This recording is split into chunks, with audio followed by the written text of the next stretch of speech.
How's it going, folks? Welcome back to the channel. Now, on the lathe today we have Captain Soggy Bottom McBarkface from yesterday. It's a piece of spalted Hawthorne, just about on the edge of turnability. So, it's a bit of a challenge between me and Hugh. Just a bit of friendly competition. Not really competition, you know what I mean. We're both going to make something out of a very similar piece of wood and see how we get on. So this wood is not without its challenges because of the amount of decay. It's got lots of different densities in it, it's got bug holes in it, it's got bark inclusions in it. So that all looks very pretty, but it does make it interesting to turn, let's put it that way. So I've decided that the soggy bottom has got to be reduced as much as possible. So we're making a pedestal bowl. It's about 7.5 inches wide by 5 inches deep.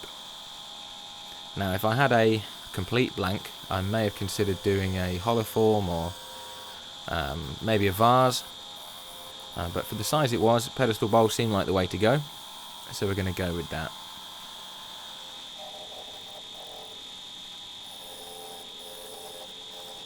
So we're getting the bottom down to where I want it, and just flattening it off. And I had a few problems with the woodworm screw, even though I super glued the hole. Again, it's a bit soft, so we did get a bit of vibration when I was using the tailstock, and then I took it off, it was slightly out of balance.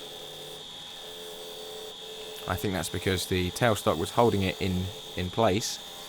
And then when I took the tailstock away, the hole sort of relaxed a bit and we got a bit of vibration, so I had to refinish the bottom. And here we're just putting a nice curve into the top and onto the mortise.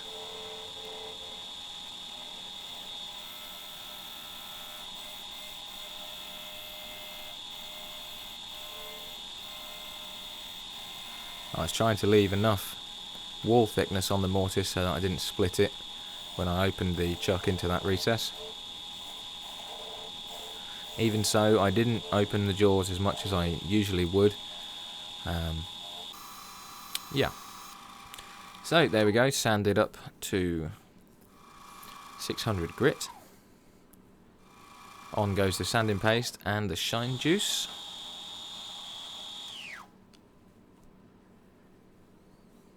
There we go.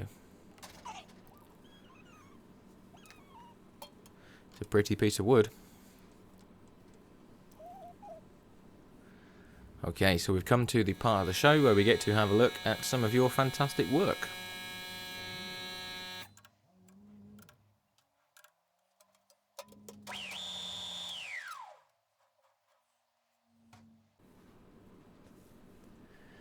And today's images have been sent in by Brad of Brad's Workbench.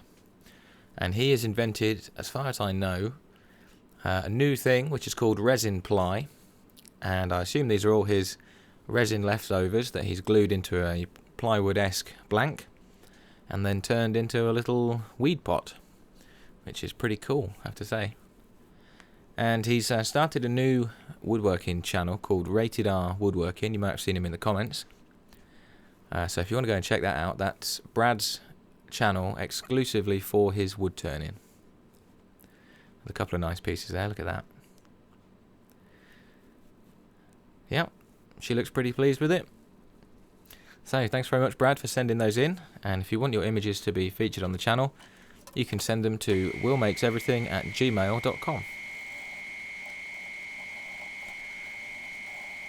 Okay, so we're on to the hollowing, which again, I didn't have much faith in that mortise, so I turned the speed down to 800 RPM, and you can see that the mortise was so soft that we ended up slightly off center. So Hugh, you're going to have fun with this piece of wood, mate. So I apologise in advance if it goes flying or whatever. We'll see. So the bark inclusions that we knew were there from the beginning did pose a couple of issues. They were very grabby when I was turning through them. I think because the bark area was drier than the wood around it, or harder, not as soft, let's say. So it was a little bit grabby in those places, but everywhere else it was nice and easy to turn.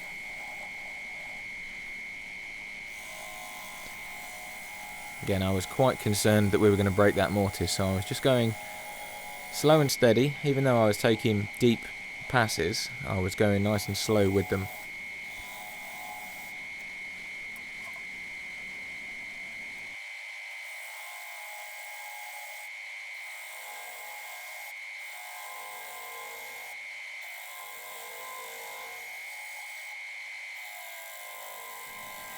So you might be asking, well, what are you going to do about that off-centre rim then, Will?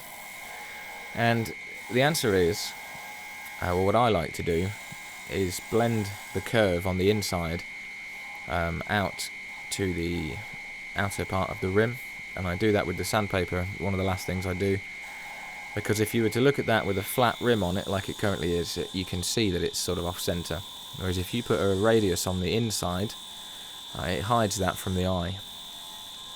You can let me know at the end if you think I've got away with it or not.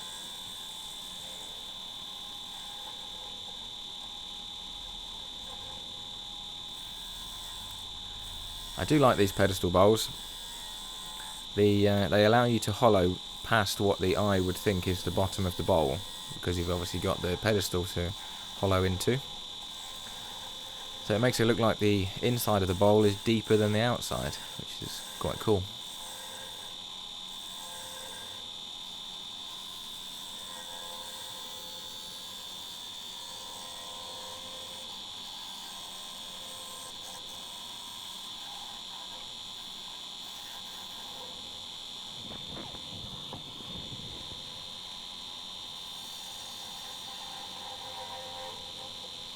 I'm going to have to get a light, I think, that fits on the back of the lathe for these hollowing shots.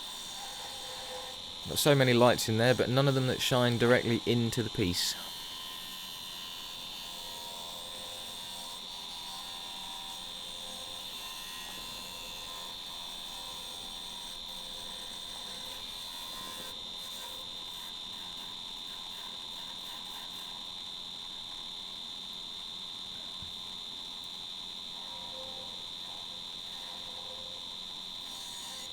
So just the last few passes now on the inside, getting down to final depth.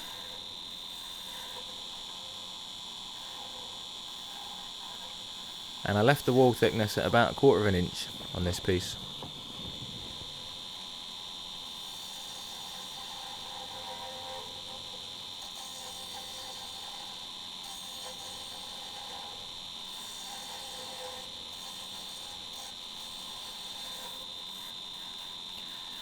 So Hugh's portion of this piece of wood is being sent off in the post tomorrow.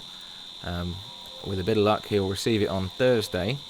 I don't know what his schedule is with projects, but I'm sure he'll be cracking on with that. So I will let you know on this channel when his piece is finished. Or you can always nip over to his channel, give it a subscribe, put your notifications on, and then when he's finished with it, you'll get a notification to say you can go and watch it. I'll put a link to his channel in the end of this video, as well as Brad's channel for Rated R Woodwork. So there we go. Shine juiced up, and a final coat of Howard Feed and Wax on there for a bit of added shine.